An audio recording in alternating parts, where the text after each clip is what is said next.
എയ്റ്റീസിനെ വല്ലാണ്ടങ്ങ് പുച്ഛിക്കുന്ന ചില പാൽക്കുപ്പികളോട് 1 വർഷം, 1 മാസം, പോട്ടെ ഒരാഴ്ച നിങ്ങൾക്ക് പിടിച്ചു നിൽക്കാൻ കഴിയുമോ എയ്റ്റീസിന്റെ കുട്ടിക്കാലത്ത്?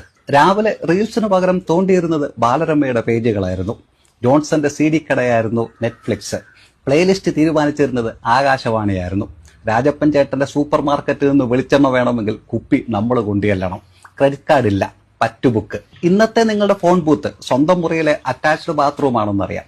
പക്ഷെ അന്ന് 2 കിലോമീറ്റർ സൈക്കിൾ ചവിട്ടി പോകണം. ഓർമ്മയിൽ നിന്ന് നമ്പർ എടുത്ത് കറക്കി കുത്തണം. അങ്ങേ തലക്കിലെ വീട്ടുകാർക്ക് മനസ്സിലാകാത്ത കോഡ് ഭാഷ ഉപയോഗിക്കണം. ആരെങ്കിലും IST വിളിക്കാൻ വന്നാൽ ഇറങ്ങിക്കൊടുക്കണം. അന്ന് ചുരിദാറും നൈറ്റിയും ഇടുന്നവർ പണക്കാരായിരുന്നു. ഷോർട്സ് ഇടുന്നവൻ ബൂർഷ. പിന്നെ ഇപ്പോഴത്തെ ബാഗീസ് പാൻസും ഓവർസൈസ് ഷർട്ടും ഒക്കെ ഉണ്ടല്ലോ, അതൊക്കെ 80s പണ്ടേ വിട്ട കേസാണ്. ഇന്നിപ്പോൾ കുനിഞ്ഞിട്ട് നിവരുമ്പോൾ എണ്ണയിടാത്ത വിജാഗിരിയുടെ സൗണ്ട് വരുന്നുണ്ട്. അലമാരിയിൽ പിണ്ടതൈലമുണ്ട്. ഒളിഞ്ഞും തെളിഞ്ഞും അമ്മാവാ വിളികളുമുണ്ട്. പക്ഷെ ഇപ്പോഴും ഹെലികോപ്റ്ററിന്റെ സൗണ്ട് കേട്ടാൽ ചാടി മുറ്റത്തിറങ്ങാൻ മനസ്സ് വെമ്പുന്നുണ്ട്. നല്ലൊരു മാങ്ങ കണ്ടാൽ കല്ലെറിയാൻ കൈ തരിക്കുന്നുണ്ട്. മണിയടി ശബ്ദം കേട്ടാൽ ഐസുകാരനെ ഓർമ്മ വരുന്നുണ്ട്. ഇല്ല, 80s പ്രായമാകുന്നില്ല.